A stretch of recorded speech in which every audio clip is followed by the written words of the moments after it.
Greetings and salutations. Welcome back to Malrius's Musings. And I am your host, Cerebro? Yes, friends, we decided to make today a very special episode of the show. The main topic, the main segment, got so expansive that we decided to make episode 7 less variety show and more main event show. So, the show, episode 7, the evolution revolution. And while this is, my other aspect, Malrius, while this is his channel and his show, this particular topic, being a Cerebro topic, I'm going to host this as Cerebro rather than Malrius. And I may even post this episode on the other channel, the Society of Esoteric Christians. So, while I will include certain scientific and historic facts, this is my disclaimer for the episode. I will be including certain scientific and historic facts, but I wanted this segment to be more about my personal story and experiences and opinions on the topic than a rehashing of all the facts. So, as such, I am going to be throwing out facts without fact-checking them. I'm just going to throw facts out there without checking them on this episode, but I'm letting you know that. Beforehand, because this episode isn't intended to be a fact source. It's a musing. Malrius's musings, even though it's Cerebro. If you want a more accurate video on that, I suggest checking out another channel like Clint's Reptiles. I really like how Clint handles the creation versus evolution argument. But yeah, and on the other side of that, and I might be talking about this later more, but I'm not a scientist. I'm more. I have a lot more experience and expertise in things spiritual, but I can conceptually handle a lot of scientific topics. So that's another reason why I'm not trying to come to you with any kind of expertise in science, because I'm not a scientist, is what I'm saying. But I know some things and I remember some things, and I've learned some things, but over time. But anyways, I digress. Part of the reason that I'm making this segment is an opinion or personal story, is because they're more covering the topics better than I could, the specific data, if you will. So this is more of my story as a spiritual man. My story as a spiritual man, a minister of sorts, a seer, if you will, who has had to grapple with these topics for years. And I'm presenting these things in a spiritually minded context for any others out there who have felt like they ever had now in the past. I'm sorry, if they've ever had to now or in the past had to wrestle reconciling a fundamentalist mindset with modern science and history or archaeology. So one of the things that I want to start with, and kind of the history of it, like how did we get here? Because we have a pronounced science versus religion dynamic in this country. And to be clear, I understand that this is not the first time that there's been a clash between, science and religion. But this particular evangelical American dynamic I'm taking that as its own context, so I'm approaching it in that way, not in the whole history of science versus religion, but particularly the context in America. Although I will be touching on some of the bigger aspects, but I kind of want to start with this American context because I always, always wondered, I always wondered how did that start. I think one of the things that sticks out in my mind, although it's not necessarily the absolute beginning, but I think is kind of what would you call it? A benchmark moment. A benchmark moment would be the 1925 Scopes trial, the monkey Scopes trial. And it was the state of Tennessee versus John Scopes, who's on a teacher who was on trial for teaching evolution in a public school.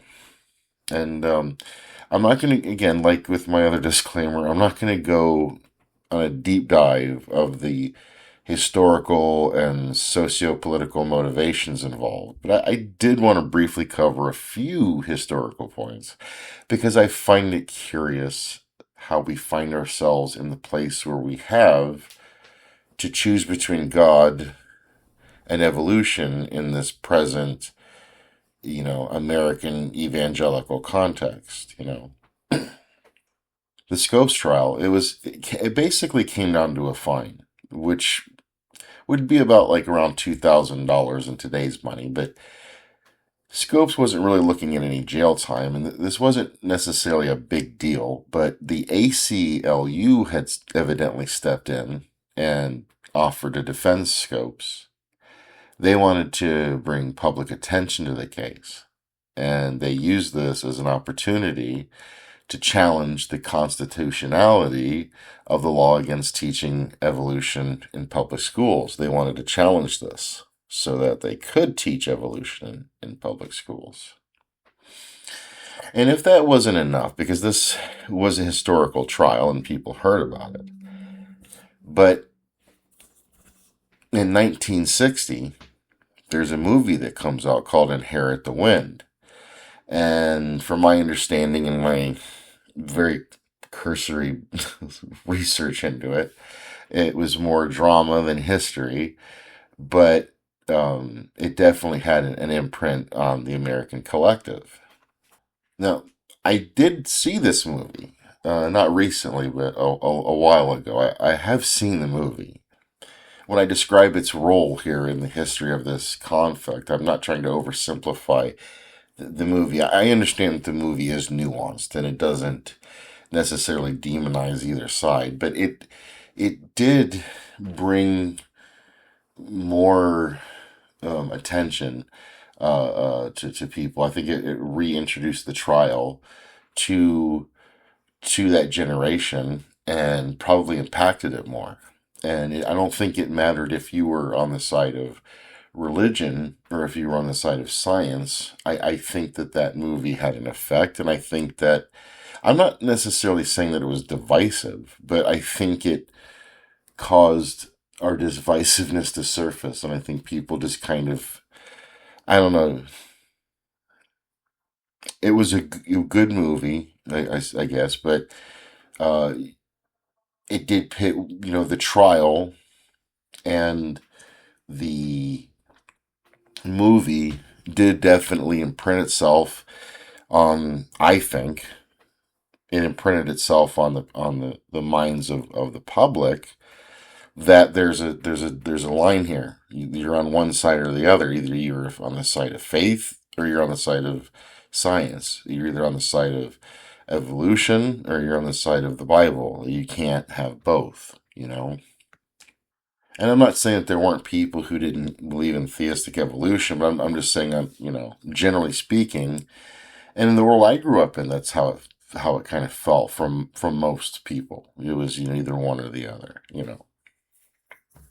So I had always wondered, where did that faith versus evolution war begin specifically, not just in general, but also specifically, particularly in our time, the present post-Darwin world that we live in, that we find ourselves in the evangelical America. Excuse me. But, and kind of one of the common things that people bring up is like, um, the church has its, or not, the church or religion has its stance on this is how the world, this is the cosmology, this is how reality is, and science questions those arguments. And I think that's, I wanted to mention that because obviously that's a fundamental part of it. Um, but I was also, this is an observation that I had, something that I was thinking about, that throughout as civilization has grown, the role of the priest or the holy man or the shaman has, um, especially coming out of like the Mesopotamian part of the world, uh, the role of the priest has been whittled down over the years because, they started off as priest kings, and then over time, kings became more specialized as, warrior priests. And so you see, times in history where you had a division between the monarchy and the priesthood, but oftentimes the head of the priesthood was also the king. So you have this, priest king motif, and over time though, the kings started to separate more, from the priests. So the priests started to become their own class in a lot of, civilizations. So that monarch power was whittled away at them over time, Even though the idea of the priest king did endure, like even Jesus is a priest king. In Rome, you had the emperor was also considered the Pontifex Maximus, the highest priest, the head of their religion, the Romans. You got Melchizedek or Melchizedek, who was a priest king in Genesis. You have and the list goes on. So over time, the priests lost that monarch ability, even though there was still a connection there. Even in the Catholic Church, even when they weren't kings anymore, they were looked to, well, you can't be king unless we also anoint you. So your kingdom can choose you as king, or your the current king can choose a successor, but you better be nice to Rome because we decide whether we're going to anoint that king. So there was still a connection. There was still a connection there. But as that time passed, the priest after those days, after that connection was more severed over time, the priest class still was they were also one of the few classes that were educated in reading. So they were the scientists, they were the healers, they were the psychologists, they were the cosmonauts. Like the priests were the entire sage class, if you will, were priests to a greater or lesser degree in civilization, especially as you get into the medieval times. Some of the first scientists to talk about genetics was a monk, I believe. So a lot of the early scientific, as science was in the early stages of becoming a thing, a lot of monks were involved in that, a lot of religious people. So, but over time, as civilization has gotten more and more complex, now the priest is, he's no longer the cosmonaut, the astrologer, or the astronomer. We have scientists for that. Now, priests sometimes do act like a little bit of psychologists, but they're also expected to have some background in, even a little background in psychology, which is its own study. But you also have your own psychologists. Um, and priests can still pray for your healing and do things to aid your healing. But we have doctors now that take the main part of that, the heavy lifting of medical care, priests can still help in the science of, priests can also, ministers and priests can still, you know, have a pursuit in science, but, we have scientists. So over time, the priests have been relegated more and more and more to social and spiritual and issues and philosophical issues.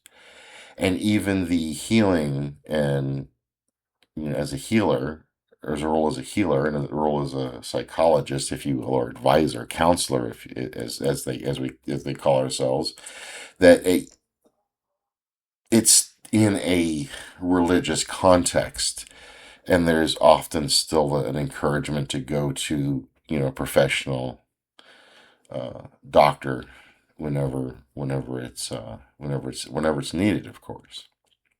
Or even if you slightly suspect that it should be needed, definitely go see a professional doctor. But, a minister can still pray for you and anoint you with oil or be there to counsel you through some of your problems. But it's done in a religious context now. So, and you can imagine that over time, that as those changes occur, there's that natural reaction to resist change. But over time, and I think now it's more and more starting to become a thing where ministers are accepting their place, which isn't bad. It's still what they should. It was still their main focus all along, was the connection with the spiritual, the connection with the other realm, if you will. And that's the part that will always be to the minister, um, where we started and where we ended. Everything else was, along the way. But no, civilization has stratified it and specified it, and so you have your sages either become priests or scientists or psychologists or astronauts or whatever. But the priests are now relegated to the religious, social, and spiritual aspects. And it's taken, I think it took a few generations for the priest class to accept that. It seemed like, it took a couple generations for us to adjust to those changes. Like I said, I kind of wanted to reflect on my own journey and the conclusions that I've come to, and how that's all affected my faith. You know, um, if you've dug any kind of deep on this channel or the other channel, the Society of Esoteric Christians, you can pick up that formerly Fundamentalist Pentecostal. So I'm not quick to judge the fundamentalist people because I was in that mindset once upon a time. I grew up in a Pentecostal home.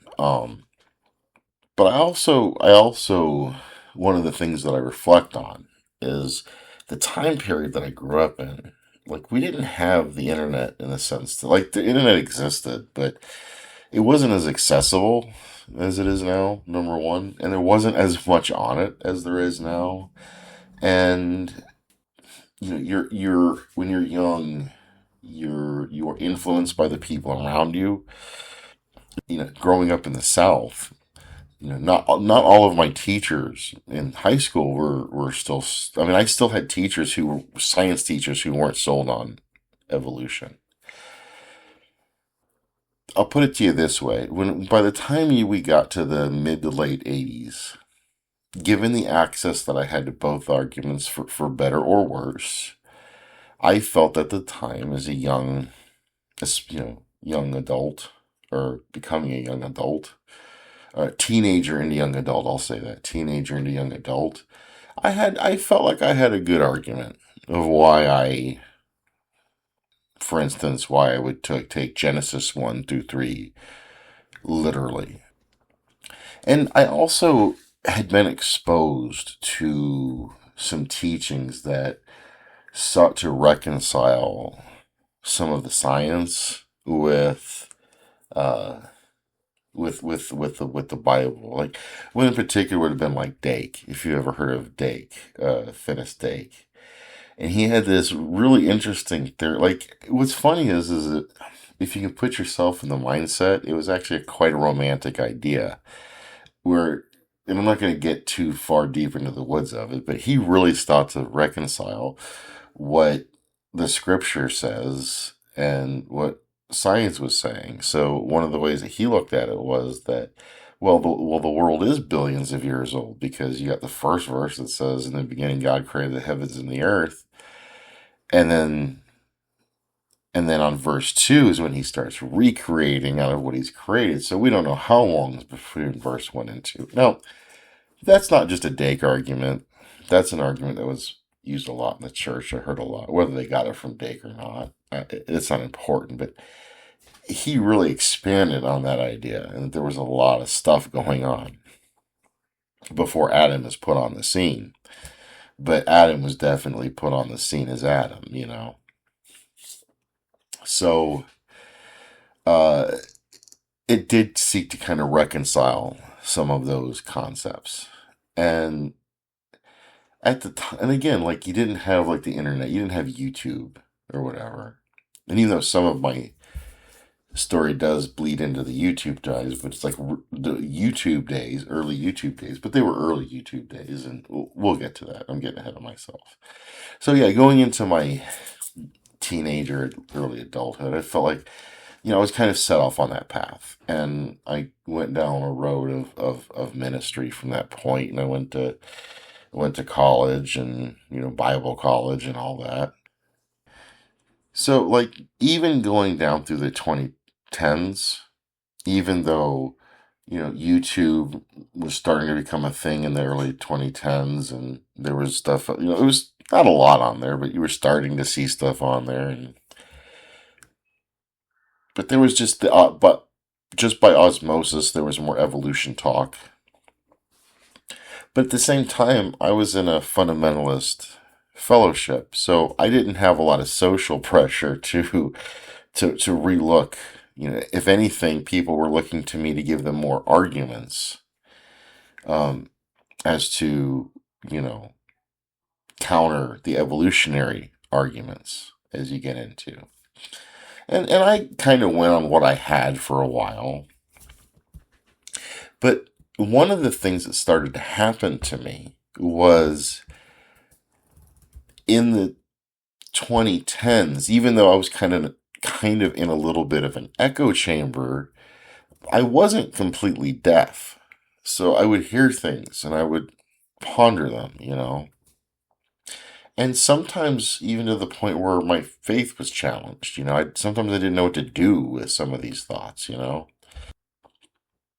But I had come to the place when you start to get to the mid 2010s, like 2014, 2015, where I had just honestly started to just grow tired of the subject.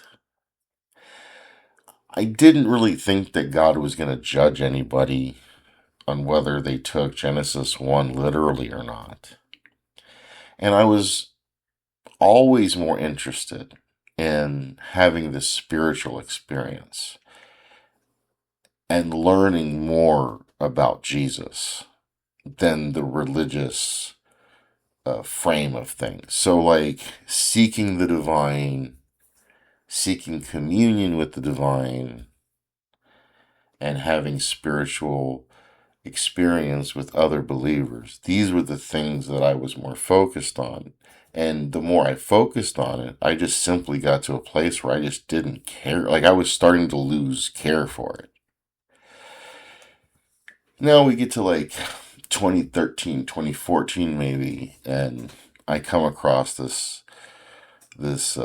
Dr. Heiser, who's passed since, and he was a doctor of ancient Semitic languages, and he was deep into Hebrew. Ugaritic was a big thing that he studied. Ugaritic is something that's become a big thing in the last, I think, what is it, 50 years, I guess, or 20 years?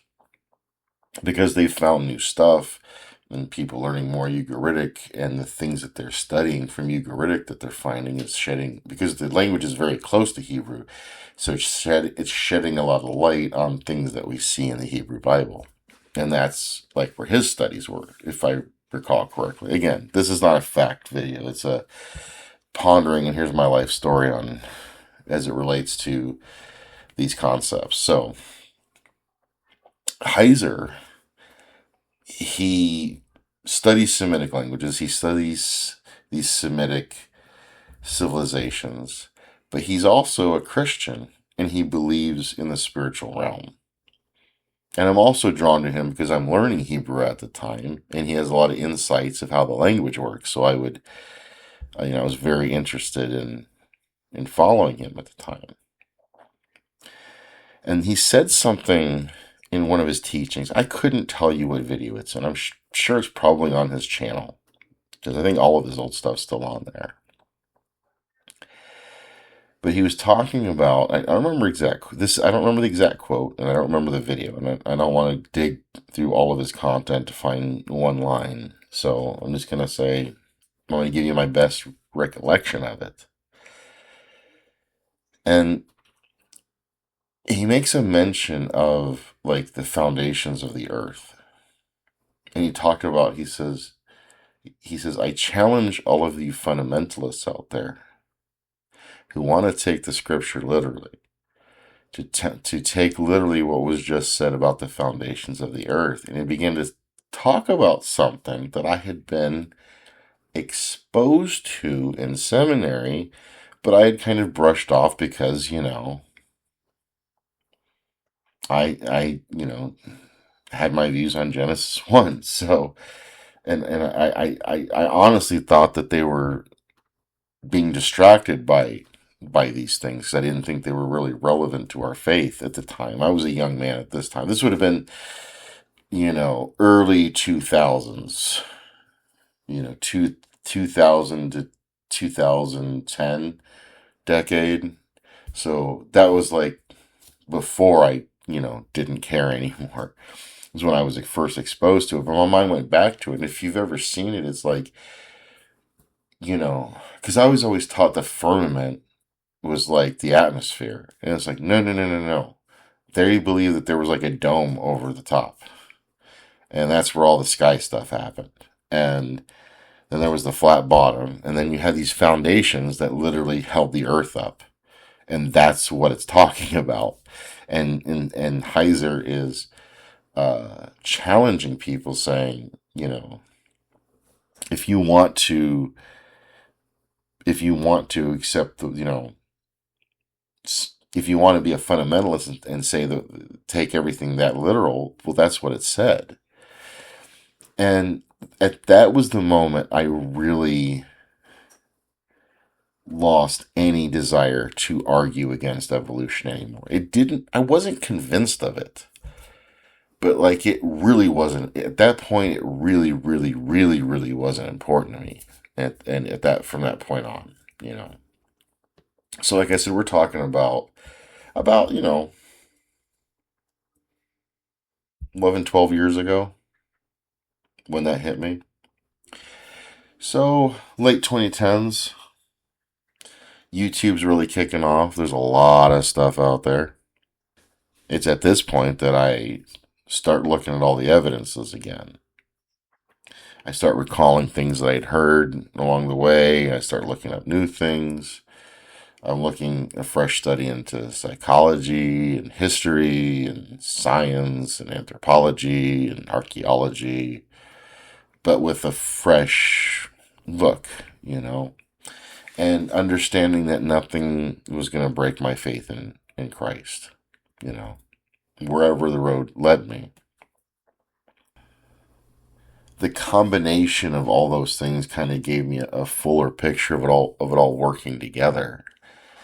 And once I saw it, it was hard to unsee it.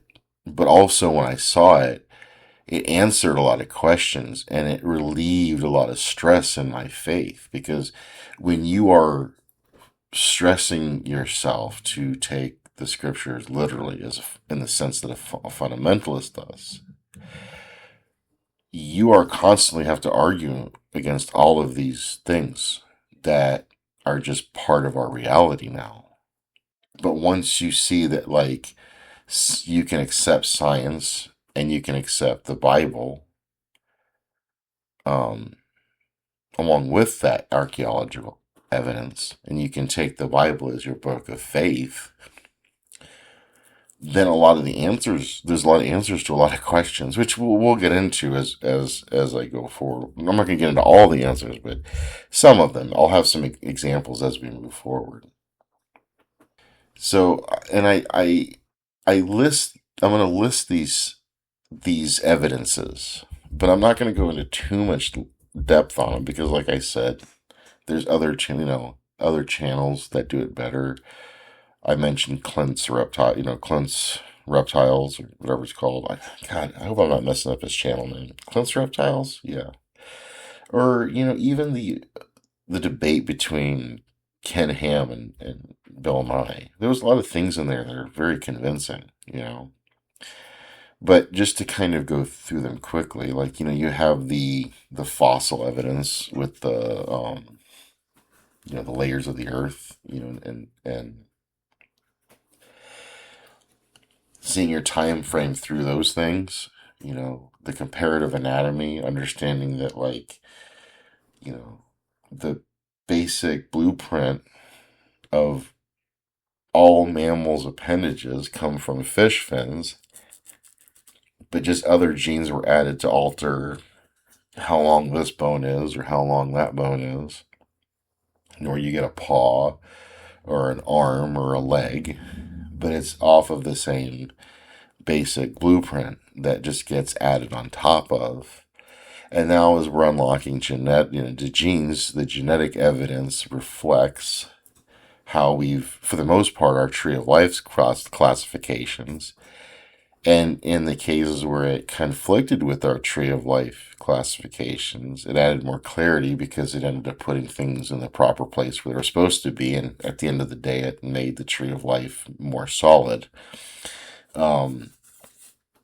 And like I said, I'm not going to get into the description of all those things too much because it's not my thing. But there are some things that stand out to me, and I even have something that sticks out to me on my own. And I'm like, I can't get around that. Like, and I'm just going to list these. I'm not going to go into any detail of any of them because that's not my area of expertise, and the other places do it better. But there were a couple things that I did want to share that stood out to me.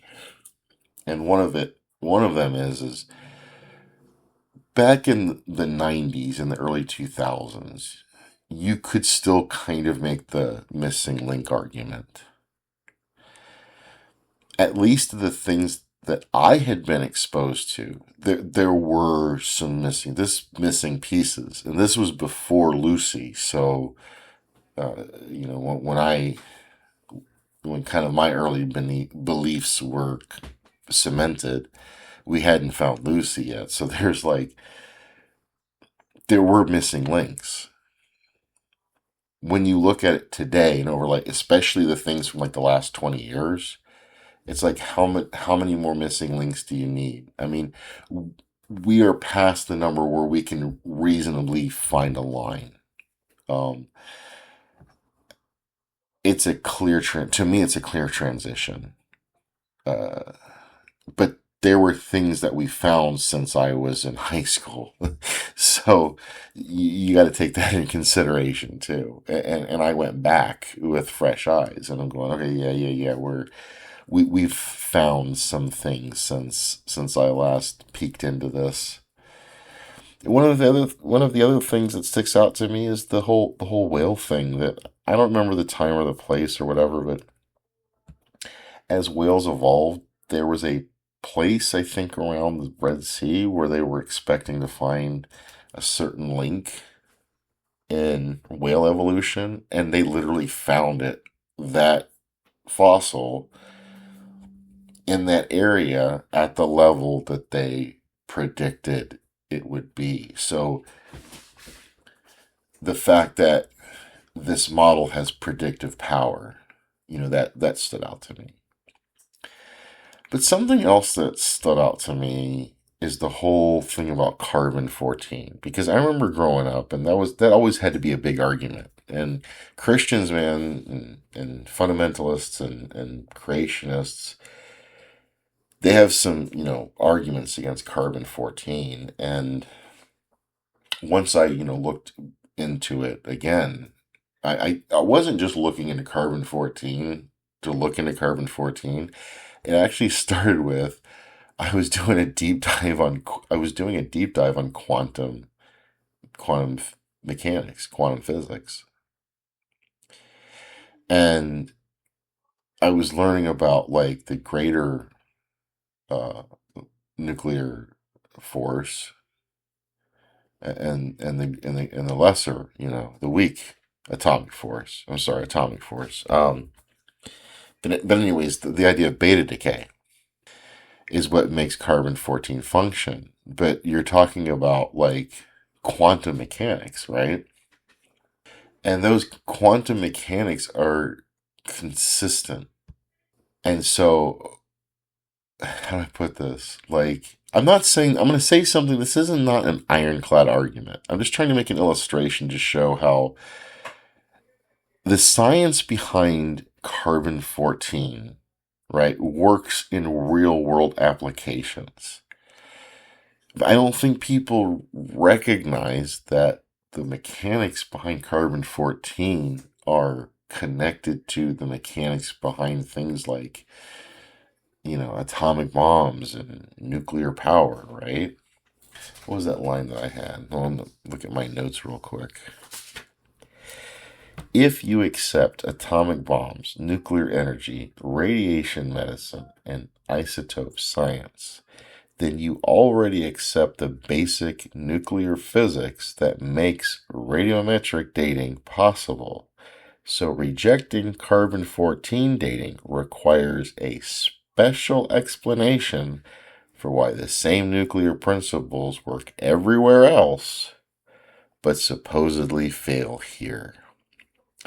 And I know they have arguments of, well, we don't know if the carbon 14 was consistent to blah blah blah. And it's like, if there were conditions that altered how carbon 14 operated, we would have evidence of that change of conditions as well. Like, we go up to Antarctica and go like 40 feet deep of ice, and we know what the atmosphere chemistry was for the last 10,000, 100,000 years or whatever. So we have a lot of ways of testing what conditions were like over the past. So I'm not saying that carbon 14 dating can never be challenged. Like, the model of how we do it can never be challenged. I'm not saying that, but I'm saying you have to come up with some kind of evidentiary, reason to say that, and a way to test your hypothesis. Otherwise you're just speculating. What we have of carbon 14, what we know, even if there are things we don't know yet, and our model gets improved, what we know about carbon 14 right now is based on not just things that are evidenced, but by principles that are constantly played out in real world applications. So it's kind of hard to argue carbon 14 dating at that point. At least I would think. But one of the things that I like to make clear when I discuss this topic is that I do not believe in evolution. I believe in Jesus. And that's me personally. I believe in Jesus. But I accept the theory of evolution. I accept the theory of evolution as the best working model that we have at the moment. I take it as this is the method by which he did the work. And they say that evolution doesn't have a prescribed end. It isn't going towards a goal, and I accept that. But I also look at it in these terms. You live your life, and anybody who's had interaction with, like real interaction with God or spiritual experiences, you go through your life, and it's almost like you get to a crossroads, and you pray, and a lot of times God shows himself by when the dice of fate are cast. He's like Qui-Gon with the dice, making it roll in your favor when it could have gone either way. I'm not saying that's the only way God shows himself or interacts with people, but I'm pointing to that specific kind of interaction specifically because I could see that playing out in an evolutionary scenario where all these moments, and there are a lot of them, where there was a toss of the dice as to whether or not there was going to be humans. I think it was one of those things where God didn't have to bake that formula into the process. He just had to nudge things in the direction to where our ancestors decided to come out of the trees, you know, because they didn't have to. But, oh, it's drying up out there. You see what I'm saying? Like the little nudges, I think God's hand was behind, that it went this way instead of that. And of course, you might say that begs the question of where does the soul come in? I don't know. I do have thoughts on it, and I even have scripturally based thoughts on it, but that's not something I want to get into in this episode. But I think there's answers to that. I think there's answers to that. But I mentioned Clint before. I really like his evolution and versus creation arguments, especially the fact that he believes in God, but he's an evolutionist. I think, I can't remember what his PhD's in, but I guess him and Kent Hovind have gotten back and forth. I feel like Clint has been the more gentleman of the interactions, but it drew my attention to. I only mentioned Clint because it was watching his stuff that I was brought attention to Kent's strawman arguments. And this is the worst. This is the absolute worst creationist argument that I hear, and that is, no. Ask any farmer. No pig ever gave birth to something that wasn't a pig, and it's like, dude, Kent, nobody said that. Nobody's made that claim. You are, and it's almost like I think either he's too. If you don't understand that, then you're really too dumb to be sitting at this table. Sorry if that's rude, or bullying or whatever, but it's like you're too dumb to be sitting at this table, or you know what you're saying and you're trolling us, and it's getting you clicks. That's why I refuse to watch the man anymore, and it's almost to the point where I don't even want to watch. I don't even want to watch other people reacting to him because it's literally the same thing over and over again. He's just a broken record at this point. He's just repeating the same thing over and over again, and it doesn't matter what. Even when I've seen him do it in not just on a meta sense from one argument to another, but within an argument, I've seen him just divulge to just repeating the same thing over and over again instead of actually addressing the rebuttal of his opponent in the debate. And it's like, well, even if you're right, you're losing the debate because you're not debating properly. You're not listening to what your opponent's saying. You're not responding to it. Your opponent is continuing to score points while you are still making the same point that you made 3 turns ago. And you're not getting anywhere. So your opponent's winning just because you suck at arguing. But yeah, the basic arguments about evolution that can be applied turn into technology. And as I accepted them, like I said, it answered a lot of questions because, I grew up experiencing a lot of spiritual things. So it's like none of these things make me question the spiritual realm because I've been experiencing it my whole life. You can't tell me that it doesn't exist because it's just, I've seen too much or whatever, And it's just part of who I am. I think I'll always view it through those eyes.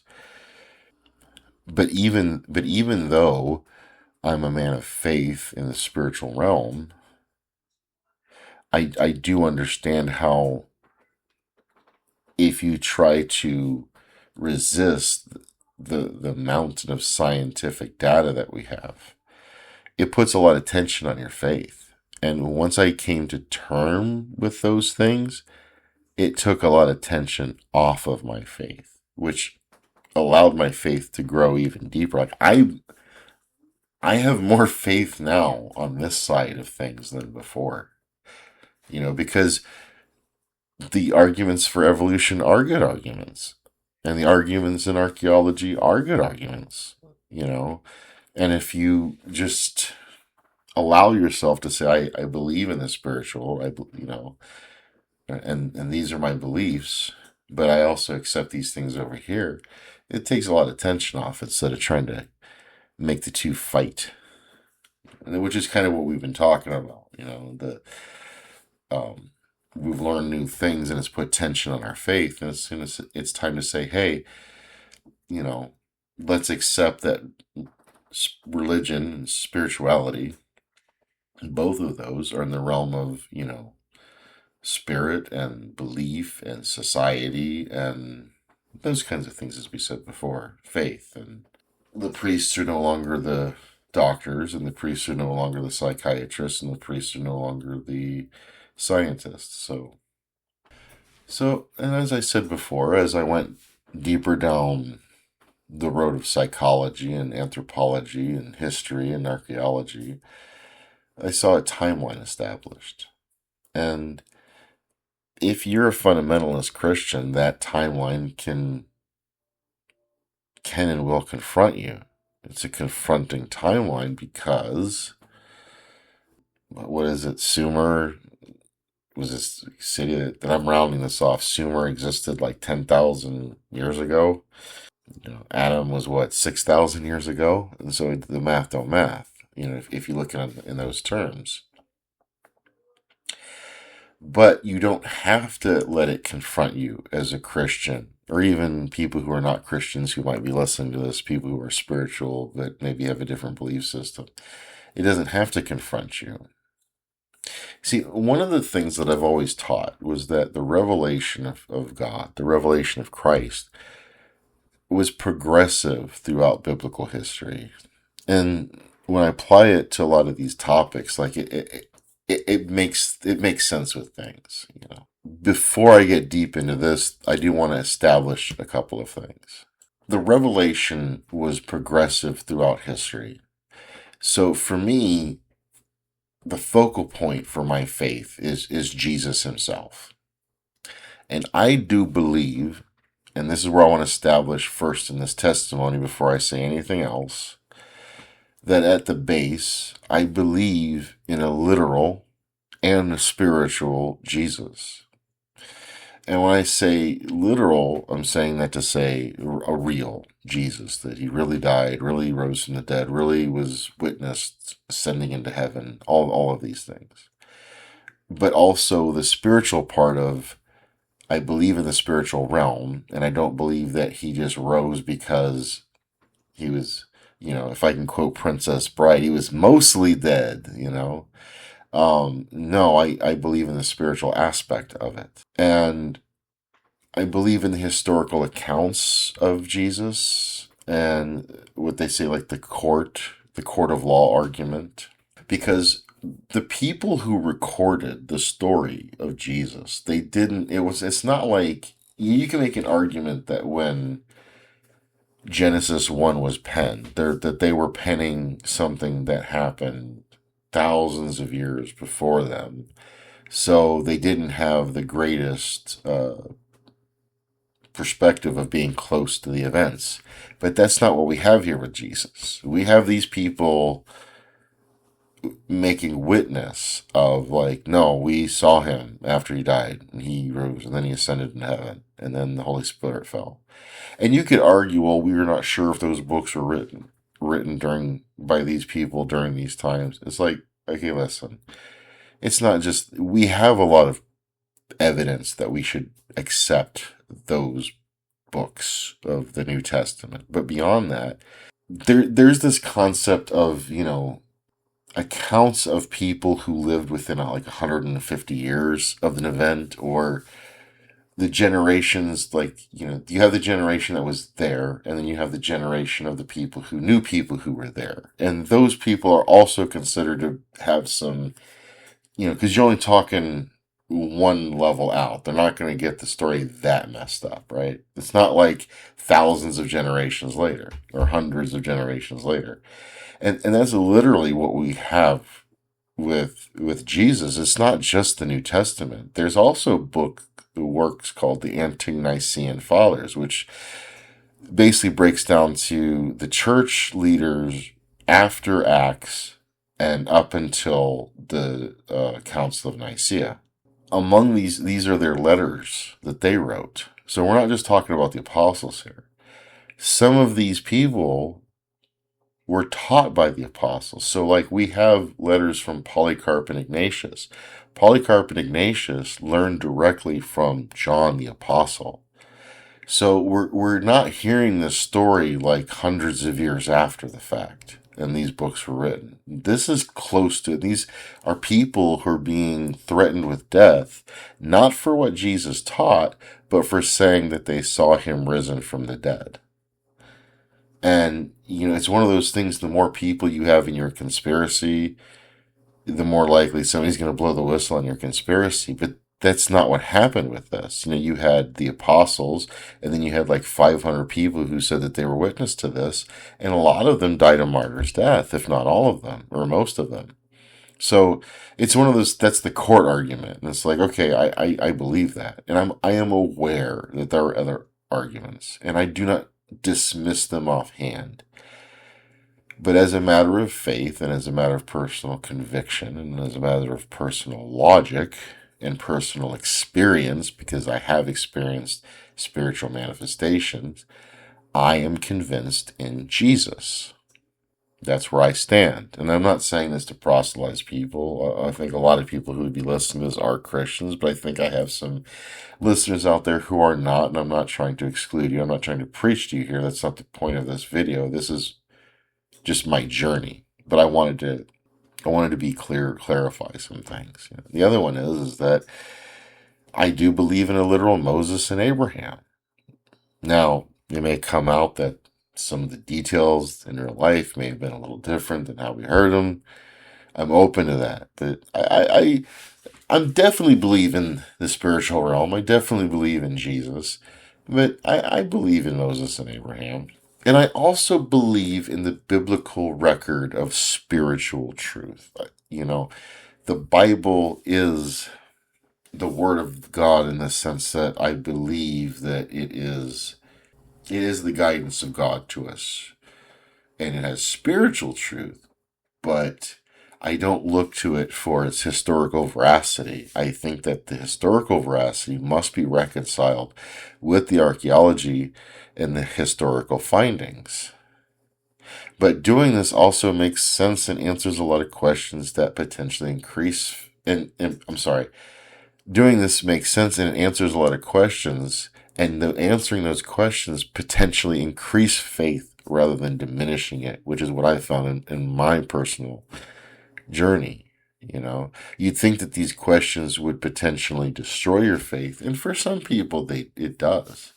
It actually helped to clarify my faith and to clean it. Like, I don't doubt I don't have doubts that I used to have years ago. One of the things that people point out, and I kind of find this one a little humorous, is they point out that, the archaeological evidence is that Israel was not monotheistic. And I go, yeah, I would imagine that. Like, have you read the Bible?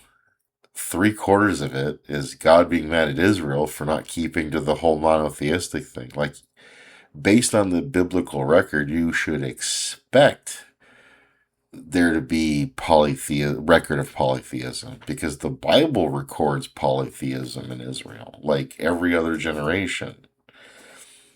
And then at one point, the northern kingdom was just continually polytheistic, and the southern kingdom was going back and forth.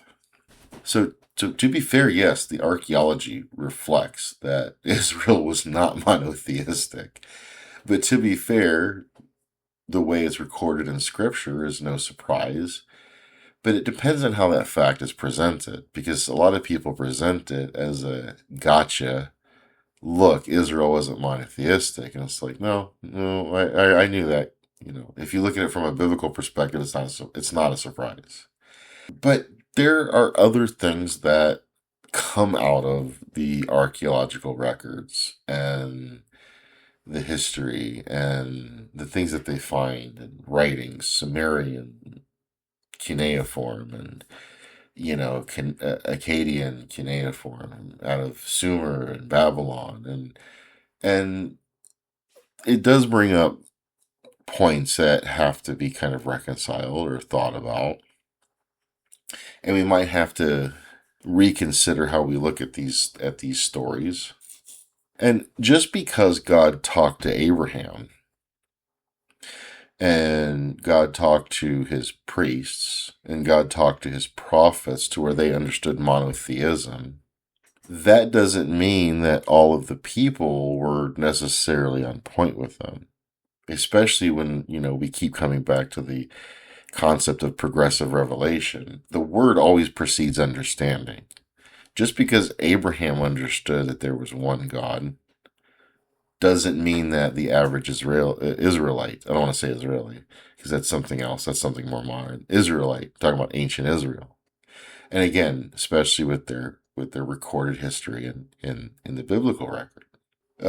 It's obvious from the historical record that Israel came out of Canaan. We see the reflection of that. However, I still would say that they were distinct among the nations. But we're going to get into the Canaanite religious model here in a minute. The Israelite religion moving into Judaism, the Jewish religion, which would really come into its own, after the Babylonian captivity. It seems to have a lot of have a lot of aspects that we see out of Canaanite nations, but we definitely also see along with it some Egyptian influence and Sumerian influence and even Babylonian influence.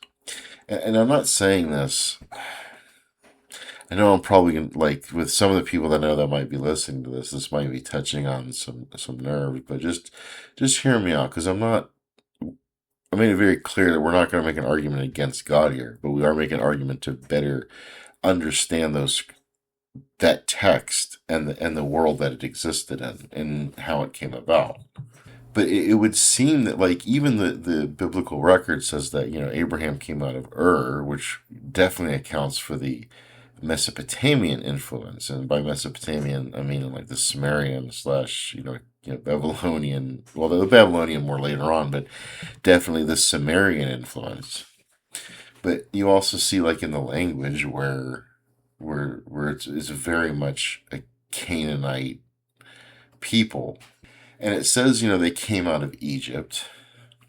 But understand, too, that at the time of Abraham, half of Canaanite was controlled by Egypt. So technically, you already were in Egypt at that point. But one of the things that came to my mind as I was working on the script is the word always precedes understanding. The Job, it says, there's the verse towards the end where he says, I thought I knew, but now I see. We take for granted that everybody in Israel was on the same page, and they weren't. But I think, as with everything else that I've seen, even in the Bible, right? But also if I kind of look at it through other lenses too, Like the knowledge of God is a progressive thing. And if I hit the reverse on that, it would make sense to see people coming to terms with that concept coming out of a polytheistic world, and the whole world around you is kind of polytheistic. Um, when I say the word precedes understanding, it's like, yeah, I believe Moses and Abraham got the monotheistic thing, but like I said, I don't. That doesn't guarantee that every Israelite or Judite was on the same page all the time. And I think that we have a preconceived notion that all of these people just walk around with whatever part of the Old Testament that they had. But more of what we find is that they had like little pieces of text here and there, and things didn't get codified until the Babylonian captivity. But like I said, we'll get back to that. I wanted to start with the Canaanite religious model, and the Canaanite religious model, they actually had like a pantheon, and you're gonna recognize some of these names. So at the head of the pantheon was El, and I'm sure you recognize that one, like Elohim, El Shaddai, El Elyon. These are all titles of El, the God of gods. You know, he sitteth as chief amongst the council of the gods. And he had a consort. You don't see this in scripture, although you see the name used, but you don't see the Hebrew El being described with a consort. But definitely in the Canaanite model, El had a consort, Ashtaroth. You've definitely heard that name in the Old Testament Bible, though, as an idol. And then you had, El had El had his offspring, as a lot of pantheons did, and among those were beings like Baal and Yahweh. Now, Yahweh, before you pick up stones and start throwing at me, let me hold on just a moment. This name Yahweh that God gave us in the Judeo-Christian tradition to call him, and with that, Yehoshua or Yeshua, which translates to Jesus, that these are the two like most holy of names. And I reverence those names and the sacredness behind them. However, even before I kind of gave a timeline of when I started opening up to certain things. Even before I was opened up to these concepts that I'm about to talk about, years ago when I was getting into Hebrew, it was not lost on me that the words Yahweh and Yeshua are not celestial words. God didn't come down and give us his actual name. These are words that are rooted in Hebrew, which means they came from somewhere, which means that they were used before. So, before you think that I'm saying that like Yahweh is just this and it's all, I'm not making an argument against the Bible. That's not what I'm doing. But these are the realities that we deal with. This was the pantheon. And Yahweh was actually something that we see more in the South, which makes sense with our Judah. But I mean, even before Judah became its own kingdom, we see more Yahweh popping up more in the Southern kingdom. But interestingly, if we go back to the early days of, I'm talking like 1500 BC range, way before the Babylonian captivity, Israel's starting to become in its own. In Canaan, it's starting to take land. They were talking like the time of like, if you're thinking biblical timeline, think of the book of Joshua. We're thinking about around that time, right? Some of the concepts that you would have over there in that part of the world. So they had this pantheon, right? But they also had this concept of, I can't remember the word for it, but it's like a localized theology, and it was really big in Canaan. So it was like they acknowledged all of these gods, but they were like, well, but the God of this town is Baal, or Baal or Baal, however you want to pronounce it. And so the idea was when the two nations fought, the gods that they represented were also fighting. And a lot of Canaanite religions basically revolved around one of the gods of those pantheons.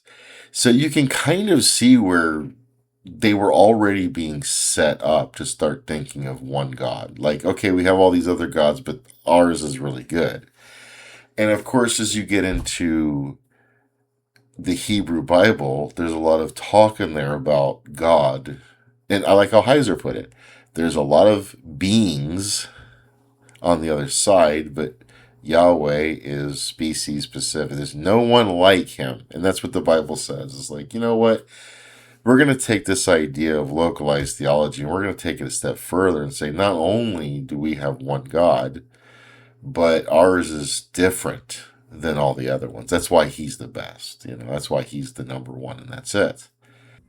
And I was tempted in this episode to go further down convergence theory, but then I realized that that particular topic doesn't necessarily need to be explored. I don't have to get that deep into the weeds. It would be the same as if I tried to get down into the thing of fossils, and just that's not the scope of this episode to get that far into the minutia of it. But I'll just briefly say that there is a convergence theory that how a lot of the concepts may have come together that finally brought us to a place where we see the concepts that we find in the Old Testament.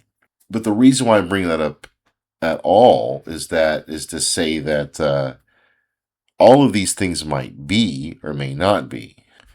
The idea that God as we see him today might have been a convergence of El in the north and Yahweh in the south.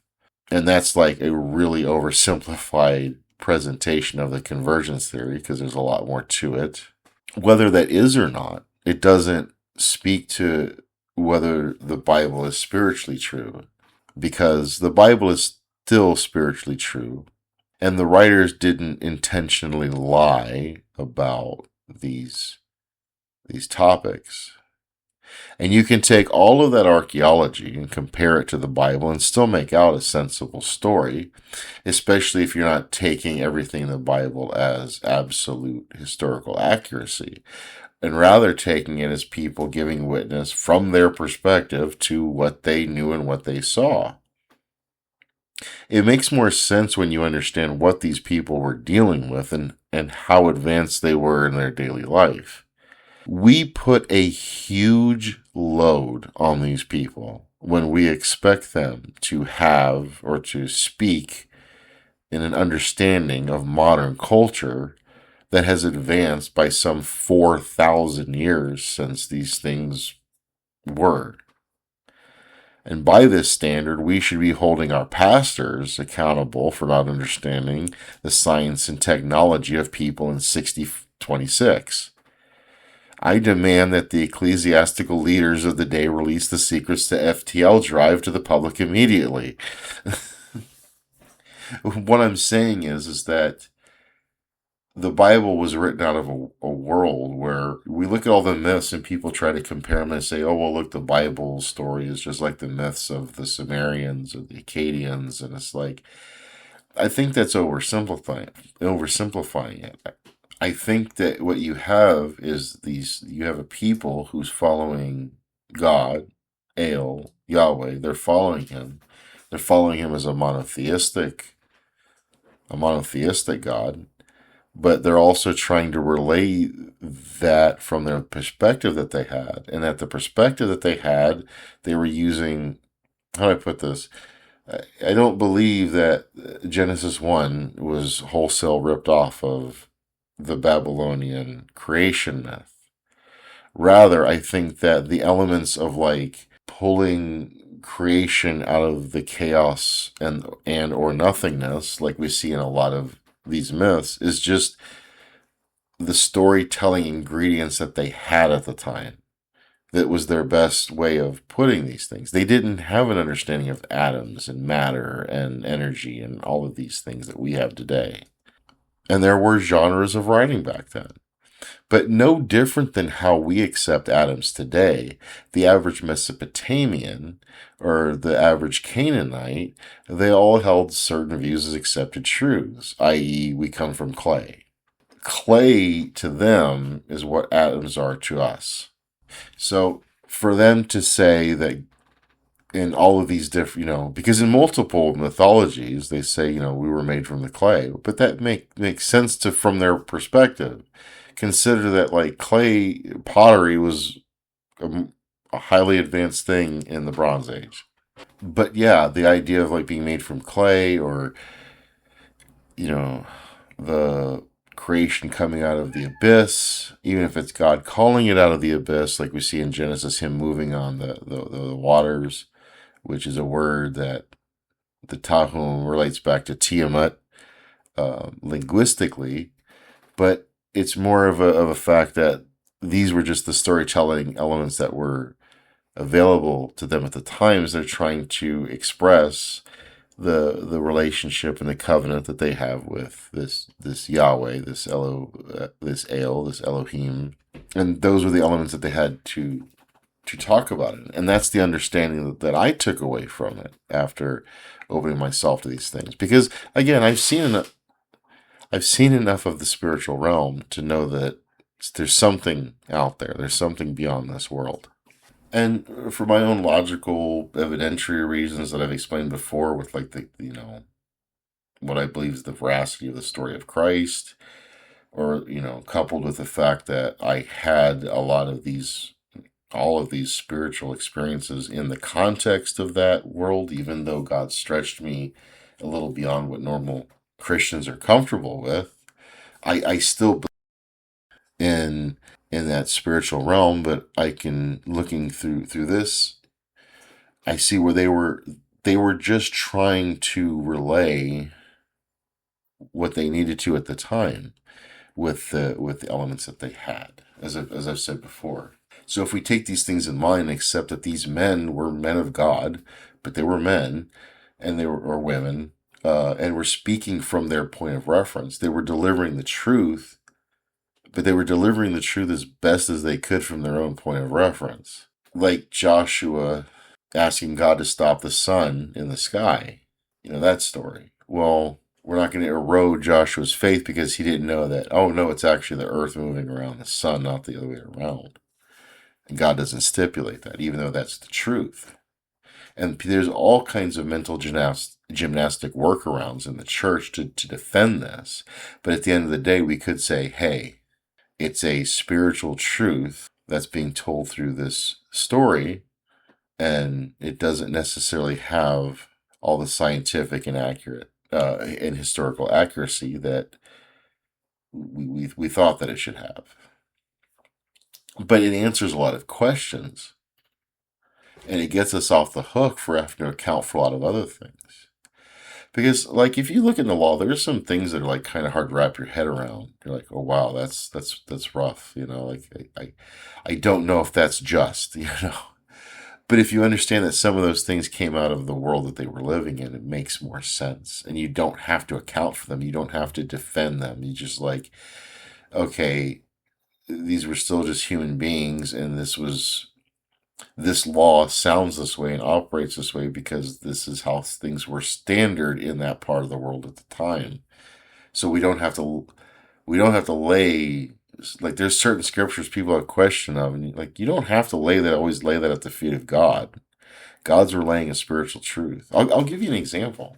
I'll show you an example where God allowed a human being to alter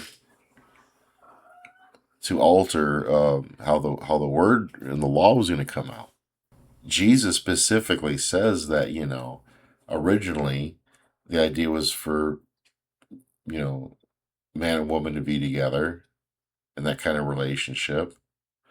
But because of the hardness of your hearts, he gave you divorce. Because what they wanted was, well, what if I don't like my wife? I want to roll for a new one. So Moses gave them an out. Okay, well, under these circumstances, you can annul the marriage.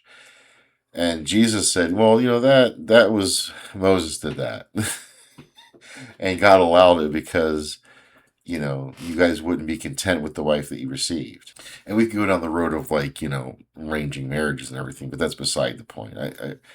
Again, all of that comes together. My point to that is you see, number one, it all comes together when you consider the world that it was written at the time, and that we see evidence right there from Jesus himself that because of where they were culturally, that things had to be altered in the Bible to accommodate them. So, and when we consider this, that some of the things that were included in the Old Testament were a reflection of how the people were at the time rather than a reflection of complete divine perfection. And that's not the only way that we see the Old Testament being criticized in the New Testament. But when we see that the Old Testament was created in a context of that people in that time, and that the scripture accounts for that, it does get us off of the hook from some of the harder questions that Christians feel that they have to defend. You don't have to defend it. It isn't always about defending God. God doesn't need defended. Sometimes it's the people writing it down that need to be defended.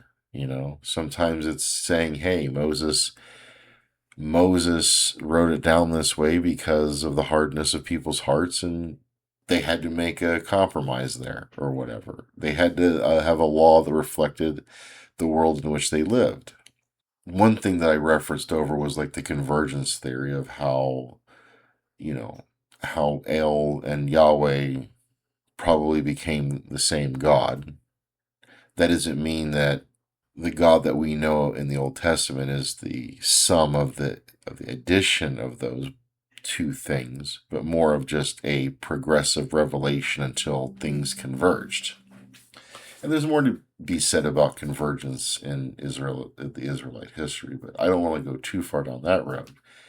And likewise, just like that, I wanted to touch on Babylonian codification, but I didn't want to get too far down that road either, because we're already about an hour and a half into this episode, and I do have to cut it at some point. And I've been trying to stay on topic and not get too far down the weeds on anything. But the idea of the Babylonian codification, what do I mean by that? Well, I think it's come to my understanding that we take for granted that that the Old Testament just kind of scrolled out to the Hebrew people just as we see it scrolled out before us, that they got the 5 books of the law and they held on to that until somebody wrote the book of Joshua, and they had that until somebody wrote the book of Judges, and as time went on they just kept writing things down. But from our archaeological and historical accounts, this probably isn't how it happened. What probably happened is that you had some differing traditions, but the Babylonian captivity, it was mostly people from the tribe of Judah, but there were refugees. Like, I guess, historically they have evidence of refugees from the other tribes emigrating south and kind of joining with the tribe of Judah before they were taken into Babylonian captivity. But I think the idea that we get is that different areas of that kingdom had there wasn't like a codified scripture. And I think part of that is that you didn't have as many readers. I know we'd like to think that, but before Babylon, you probably didn't have as many readers. And they knew what they knew of God by going to the temple and making the sacrifice and physically enacting the religion. And that's how they knew it, and then the stories were told by the priests or whatnot. But there's a lot of simplicity to it, but you'd have a scroll here and a scroll there. And then they all get kind of collected because what happens is you get to Babylon and you're no longer living your religion. You're not even in the land of Yahweh anymore. You're in a strange land. You remember, theology, what is it? Geographical theology. So you're not even in your land. You don't have a temple. The temple's destroyed. You can't build a new one. So how do we keep our identity like this? And I think that's when the decision came. The decision came to say, let's take all of the scrolls that we have collected, the Ale scrolls, the Yahweh scrolls, or whatever, and then let's kind of codify it into a text that can be universal and keep our people together, and we'll make sure they learn how to read, because they're not living it in the same way that they were anymore. And so that's when the codification of Scripture became a necessary thing. Now, these are just musings. Is this how it happened or not? I'm not 100%. But what I'm saying is that I consider the archaeological record, but I also believe that the spiritual is a real thing. But I've got a lot more liberal, especially when you get back past before Genesis 12, like Genesis 1 through 11. I'm ready to accept as, these were the best explanations that they had at the time, and the details of these things hadn't been revealed. I mean, Genesis 1 doesn't say anything about atoms or subatomic particles or quarks. But yet we know these things to be true, and we don't question these things. Yet we'll question things like evolution and biblical history. But those things don't have to be true for Jesus to be real. And if you just took the New Testament and lived through that, where would that take you? It's all based on this older religion that, again, as I keep saying, was a progressive revelation. So these were just some of it were some ponderings that I'm dealing with more recently, but kind of my own journey, how I went from somebody more fundamentalist to someone who takes the scientific and tries to see how we can reconcile it with our faith. I think it's time to close this episode. I think I've done enough damage. I hope it came out better than I felt like it did, because I felt like I had to struggle between things that I wanted to go deeper on and I didn't. And I'm going, I hope I went deep enough. But if I went too deep on some of the other issues, we'd have had a 2-hour-long episode. And I was trying to keep it around an hour and a half. So I'm going to go ahead and close this one out. And the next episode, I don't know if we're going to go back to variety on the next episode, but I definitely want the next episode to be talking about the Jedi walk, the spiritual walk, how these symbolic representations can reflect, using the Jedi as a symbolic representation of what's possible in our spiritual maturation, if you will. So I will see you all on the flip side, and until next time, this is Cerebro signing out from Malrius.